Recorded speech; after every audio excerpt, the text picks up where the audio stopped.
दोस्तों, हम आपको बताते हैं कि ऐसे कौन से कारण होते हैं कि जिनकी वजह से हमें पूर्व जन्म की बातें याद नहीं रहती। एक बच्चे के रूप में मनुष्य जब धरती पर जन्म लेता है तो उसे पिछले जन्म का कुछ भी याद नहीं रहता। वैज्ञानिकों ने इस विषय पर बहुत से शोध किए हैं जिनसे काफी तथ्य निकलकर सामने आए हैं। अगर कोई भी आपसे पूछ ले कि 10 दिन पहले आपने क्या कपड़े पहने थे, आपने खाना क्या खाया था, तो शायद आप उसका जवाब न दे पाए। इसी प्रकार पिछले जन्म में आप क्या थे, किस कारण से आपकी मृत्यु हुई थी, ऐसे सवालों का जवाब देना तो बिल्कुल असंभव ही होगा।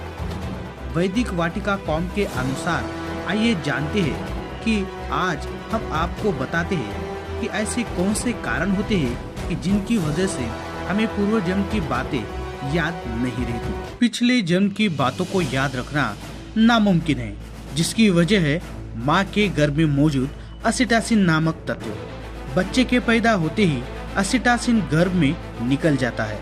यदि यह तत्व बच्चे के साथ बाहर आ जाए तो पूर्व जन्म की बातों को ठीक तरह से याद रखा जा सकता है।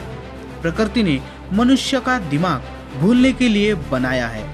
हम अक्सर समय के साथ साथ बीती बातों को भूल जाते हैं। अर्थात समय के साथ पुरानी बातों को भूलना और नई बातों को सोचना। अक्सर जिंदगी में इंसान के साथ बुरी घटनाएं हो जाती है जिन्हें वह भूलकर नई जिंदगी की शुरुआत करता है। अगर मनुष्य में भूलने की प्रवृत्ति नहीं होगी तो एक नई शुरुआत करने के लिए उसके लिए असंभव होगा। इसलिए पूर्व जन्म की बातें याद रखना भी असंभव होता है। कुछ लोगों को अपने पूर्व जन्म का बोध हो जाता है, जैसे कि उसका नाम क्या था, कहाँ रहता था, कौन थे उसके माता पिता आदि।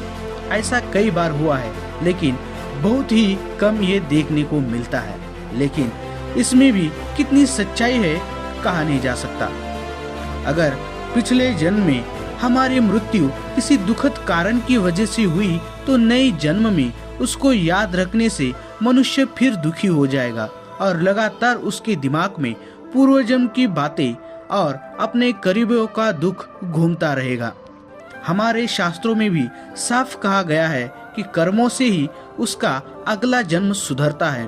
अर्थात आत्मा के कर्म इंसान को उसके पिछले जन्म की ओर खींचते हैं। इसलिए अच्छा जीवन जीने वाले के लिए हमेशा यही बात कही जाती है कि जरूर उसने पिछले जन्म में कुछ अच्छे कर्म किए होंगे।